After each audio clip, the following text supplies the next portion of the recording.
दोस्तों, आप सभी का स्वागत है आज फिर एक और नई कहानी में। एक बार एक बड़े से हॉल में बहुत सारे लोग बैठे थे। वहाँ पर दुनिया का एक बहुत ही बड़ा स्पीकर आने वाला था और सब लोग उसकी बातें सुनने के लिए वहाँ पर आए थे। लगभग 10 मिनट के बाद वह स्पीकर स्टेज पर आ जाता है और वह बोलता है कि अगर आपने मेरी बात ठीक से सुन ली और समझ ली तो आपकी ज़िंदगी पूरी तरह से बदल जाएगी। उसके बाद वह अपनी जेब से एक बिल्कुल नया चमचमाता हुआ 500 रुपए का नोट निकालता है और उसको ऊपर करके सबसे पूछता है कि ये नोट आप में से किसको चाहिए।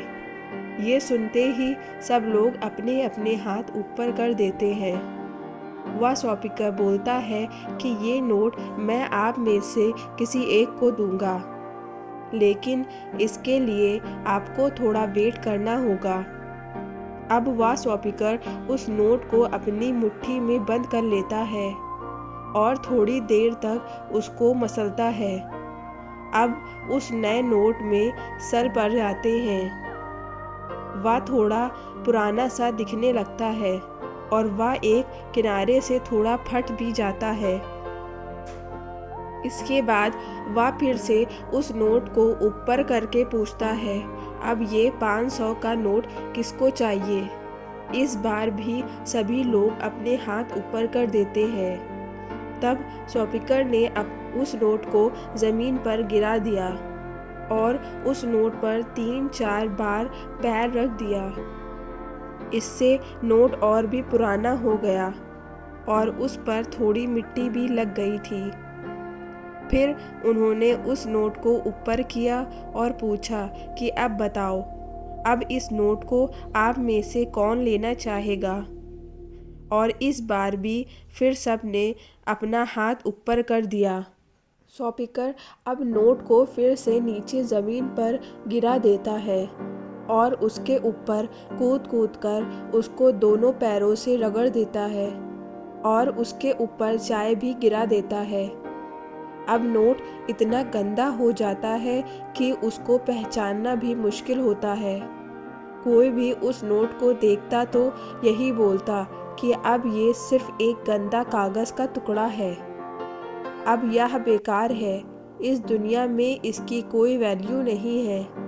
स्पीकर ने एक बार फिर उस नोट को उठाया और ऊपर करके सबसे पूछा, अब इस नोट को कौन लेना चाहेगा।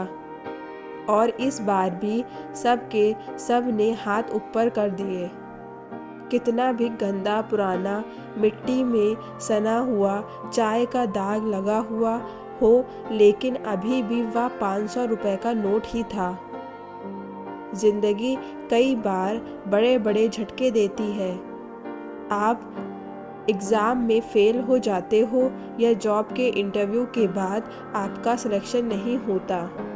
जब आपका बुरा समय चल रहा होता है और आप सिचुएशन का सामना कर रहे होते हो, उसके बाद आपको लगने लगता है कि आप सफलता के लायक नहीं हैं। आपको लगता है कि दूसरे लोग आपसे बेटर हैं और आप किसी काम के नहीं हो। आपकी कोई वैल्यू नहीं है। हमेशा याद रखो, इससे कोई फ़र्क नहीं पड़ता कि आपने कितनी बार सिचुएशन का सामना किया है।